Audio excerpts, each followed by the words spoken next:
Hello and welcome to episode 27 of Rabbit Hole Reviews.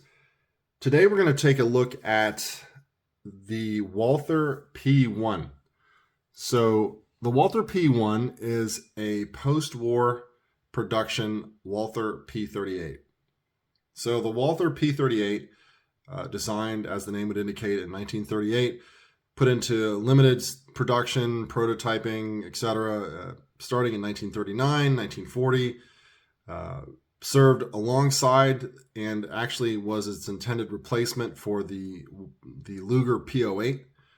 The Luger P08 is pretty much that's the pistol that everyone thinks of when they think of Nazi Germany, right? What did everybody carry in Nazi Germany? Well, Luger, right?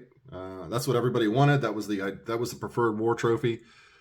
When in reality, this pistol served alongside it pretty much the entire war, and is, in my opinion, the better gun in pretty much every way.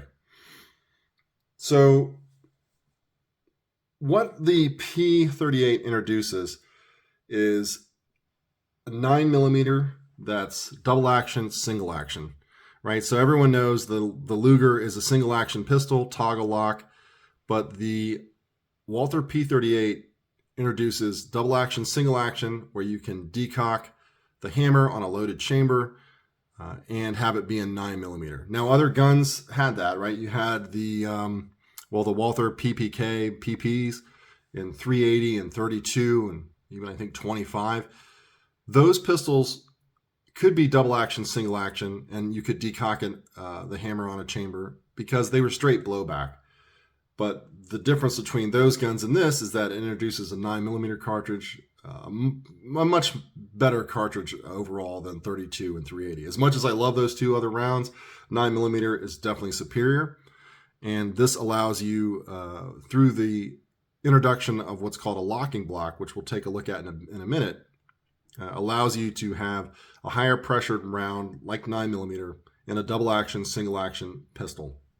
That's relatively compact, cheaper to manufacture, less complicated, less finicky, more reliable than a Luger P08. As much as I like the Luger and I intend to get one and debut it on this channel at some point, this is definitely a better combat handgun, more modern all around. So let's talk about some of the differences between the P38 and the P1. So P1s are post-war production P38s. Now you had German-produced pistols like this one here. Manurin out of France also produced post-war P38s. One of the big features that you're going to notice the difference between this and a wartime P38 is that in post-World War II, they moved to aluminum alloys. So this is an aluminum alloy frame. Still has the same steel slide, but it has a lighter aluminum alloy. Obviously, aluminum alloys in World War II were not going to be used for pistol production because the priority for aluminums went to aircraft production, pretty much for everybody, Axis and Allies. So they're not going to waste aluminum on a pistol frame. They're going to save that for, I don't know, aileron production. So here we go with an aluminum alloy frame. That's the key difference between the post-war and the wartime production guns. Also, this gun here that you're looking at is dated 1962. This is a really clean example. I don't think this gun had been fired outside of the factory until I shot it yesterday. Everything about this gun is spotless. The feed ramps, the breech face, everything was perfect. And also, this gun has no import marks of any kind. The P1s that I usually see are, anywhere from 1970s, 80s production guns. Very nice guns. This has, I think, a better finish overall on the slide. No import marks to be found. Usually you'll find them on the trigger guard or on the front strap. There's nothing here. There's no markings anywhere for importation. Maybe I'll look a little bit harder. I don't see it anywhere. If it's going to be somewhere, it's going to be on the frame per U.S. import laws. And there's just nothing here, guys. This is a really clean example, dated from 1962. The early P1s share some of the features that the P38 had. They hadn't, if you look here, the slide serrations on the early P1s and the P38s, these slide serrations only are present to the rear of the decock lever. On the later P1s, which were in service all the way to 2004, if you can believe that, that's amazing.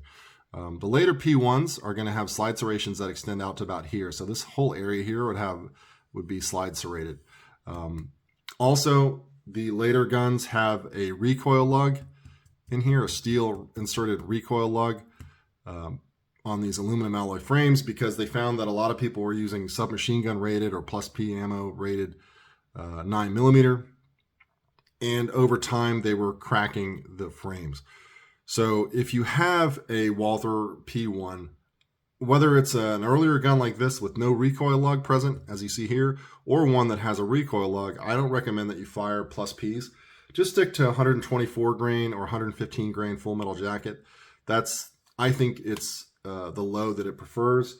Accuracy was really good on this gun. I'll have a test target that I'll show you as the video progresses. I use your standard American Eagle 9mm, nothing fancy, typical stuff that you buy at the range, like so. You'll do well with this load. Accuracy was phenomenal. So let's look at a couple of features. So you see, we'll look at the bottom. We'll start at the bottom and work our way up on these unscripted videos. So what you're looking at is a heel magazine release, which is typical wartime production. Now it differs from, say, the PPK and the PP that had a magazine release.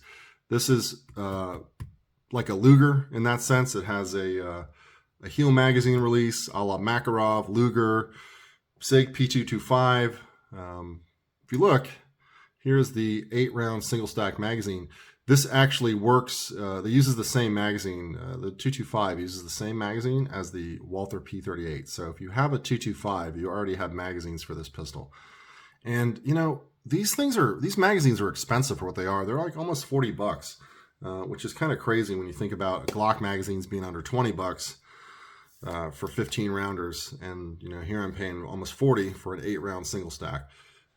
Very well constructed magazine. They're aluminum or steel. They're nothing really to talk about magazine wise. So you got your heel magazine release. You've got a lanyard loop because this has a military police pedigree. Will you ever use a lanyard loop? Probably not, right?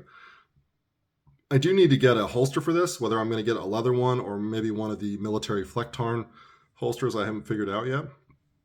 But yeah, so moving up here, you have your takedown lever, which I'll show you in a minute when I take the pistol apart. You have your slide release, and of course, safe and fire. Right now it's on fire. And let's see. Let's take a closer look at some of the features. Sights on these early guns, it's basic. They're pretty good. I mean, I'm no expert, but let's get this in frame.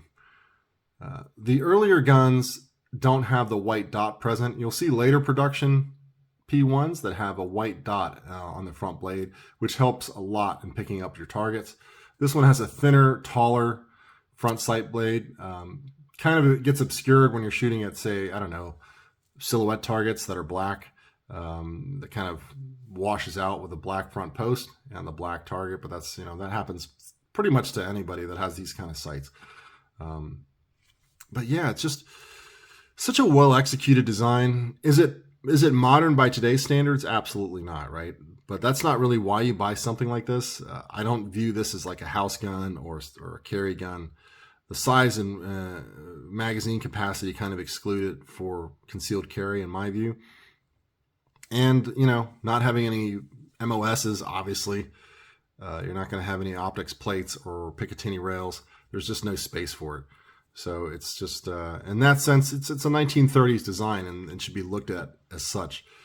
But that being said, still an excellent shooter overall. You see the date here, December of '63 was a production date on this gun.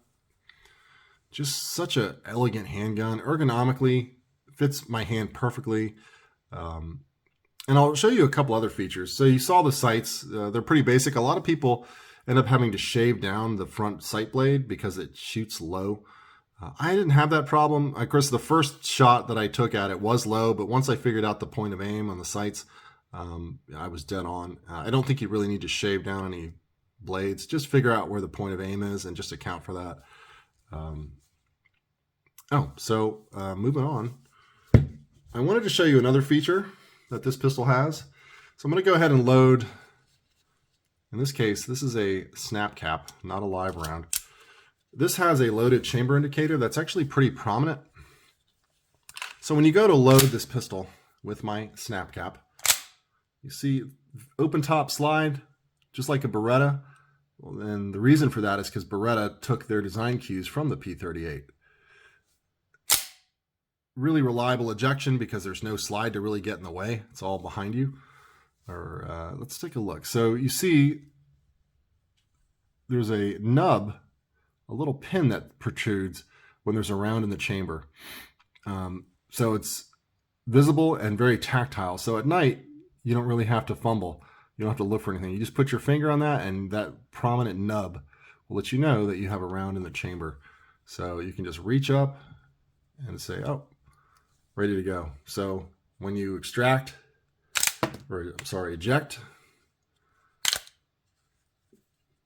the pin recedes back into the slide. So I just thought that was a really nice feature, way ahead of its time. Is that the first pistol to have ever done that? No, but I think it's nice that they include that. So you see the double action, single action design here.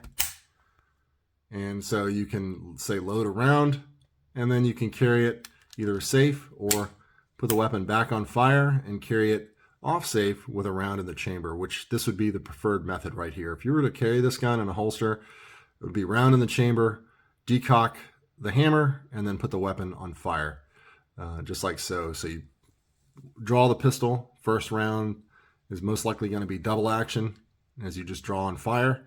Or if you have the presence of mind or time, you can draw the hammer back and fire single action. So without further ado, let's take a look at the internals, and we'll look at the locking block and some other features of the P38. So we'll go ahead and show clear. Obviously, weapon is clear. So go ahead and decock. So you look here, there's a takedown lever.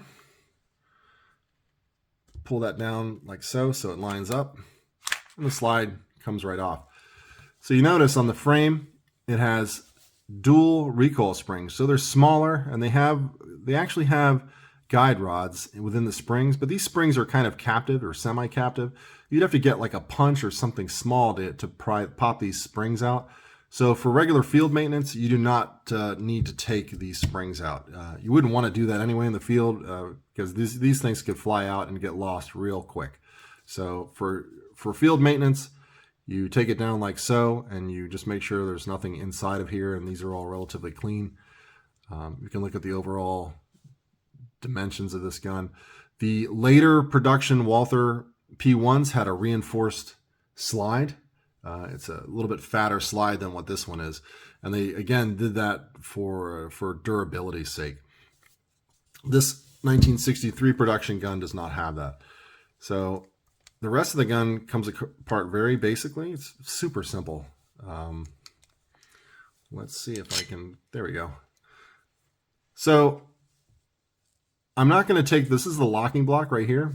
This is the same style of locking block that you'll see on a Beretta M9 or 92 FS. Obviously, it's not the exact same locking block, but the same design cues held in place by like a leaf spring or a spring in here. I'm not going to take this locking block away from the barrel assembly or take it out because it's kind of a pain to put back together. So we're going to go ahead and leave that in there. And it's such a basic design. I mean, this thing breaks down into 3 parts. I mean, if you don't need to take this locking block off to do basic maintenance. You can just wipe around it, oil it up, and then make sure it's recessed just like so. Breaks down into 3 main components. So maintenance is great. You don't have to worry about losing recoil springs or guide rods. It's all self-contained within the frame. And then you just put the, oh, I spoke too soon. So you get that lined up. You make sure the locking block is recessed up in there. Kind of hard to do. It's always harder to do it on camera than it is in real life. And then you go ahead and put the slide on the frame like so, all the way to the rear, lock it to the rear, take the takedown lever, and then put it parallel with the frame like so, and then that's it. And now you have a reassembled Walther P38/P1. So let's see, what should we talk about next? Well, let's take a look at accuracy really quick. Accuracy on this was really good. I always shoot at 21 feet. I don't know if that's just me being old and, you know, that's just the range I'm used to using. I think 21 feet or 7 yards is a good mix. It's not too far and it's not so close to be unrealistic. It's that middle range for handguns, or at least for practice. And so here is my target. This is at 1 magazine's worth. I fired probably 100 rounds through it, but this is a sample size of 1 magazine. It's actually one of the first magazines I shot. I think this might be the first magazine I ever ran through it. So you can see this round down here was the first shot, right? Talking about how the gun shoots low because of the front blade. So I figured that out pretty quickly. Once I saw that my first round hit down here, I adjusted, and the remaining 7 rounds are all right in here. So this to me is excellent accuracy with nothing fancy ammo. We're talking about range 115 grain American Eagle. And if I can do that at 21 feet, I consider this excellent accuracy. Other people may disagree, but for a combat handgun, this is perfectly acceptable. And these rounds were fired off in you only have 8 rounds, so it was less than 30 seconds to fire these 8 rounds off. Would I buy this as a defensive handgun? No, I wouldn't. Right? This is strictly to have in your collection because I think you appreciate, well, the quality and manufacture of these is still excellent. Like I said, the Germans used this pistol in one form or another in different agencies all the way up until 2004. So I think that's remarkable, that the Germans, having access to pretty much any other handgun that they could possibly want, chose to keep this in inventory all the way up till 2004.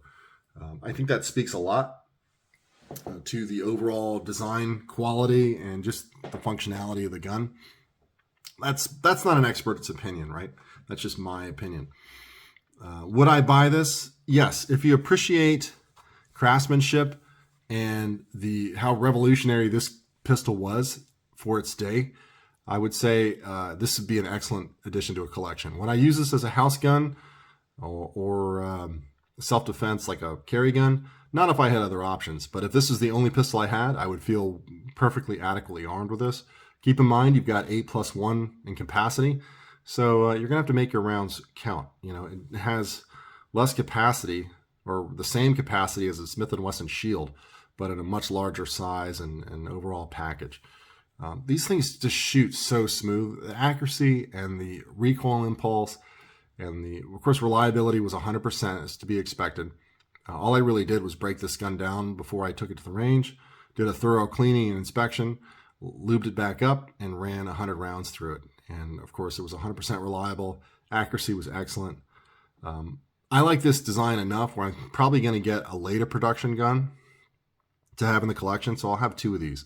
I really didn't want to pony up the extra money for a wartime production Walther P38. I really don't think that, to me, is worth it. I'm a collector, but only to a point.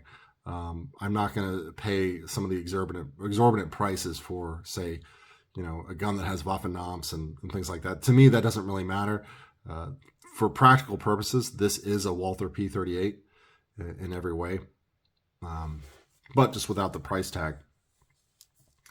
So that's all I really have for you guys. Let's go ahead and put it on the scale just because, show you what the empty weight is. I'm not going to load up 8 rounds of 9mm, so we're going to get the empty weight only, just to see where we're at ounce-wise. And look at that. It's somewhat cooperative. So just over 25 ounces. So, that's to be expected given the size of this pistol. I like this gun as much as my Berettas. In terms of its smoothness, it's pretty much right there. That's because you've got that open top slide design. Just such an elegant design. Obviously, I think the P08 Luger is an even more elegant pistol, but again, more money, right? And it tells you something that they really kind of dropped the Luger after there wasn't people picking up post World War II Luger productions in the same way as this gun, and they certainly didn't keep it in inventory all the way until 2004. Yes, I think the Luger is more an elegant design, but not as practical and not as overall feature packed as something like a P38. The Germans really knew what they were doing when they upgraded, and wow, that's pretty much all I have for you guys. We're just over 20 minutes. I try not to beat you guys to death on these reviews. If you have any questions or if you have any comments or any additional, please add any information that I haven't added in here, because like I said, this video could easily be an hour long, but we want to, for the sake of people's sanity, we want to keep it at around 20 minutes.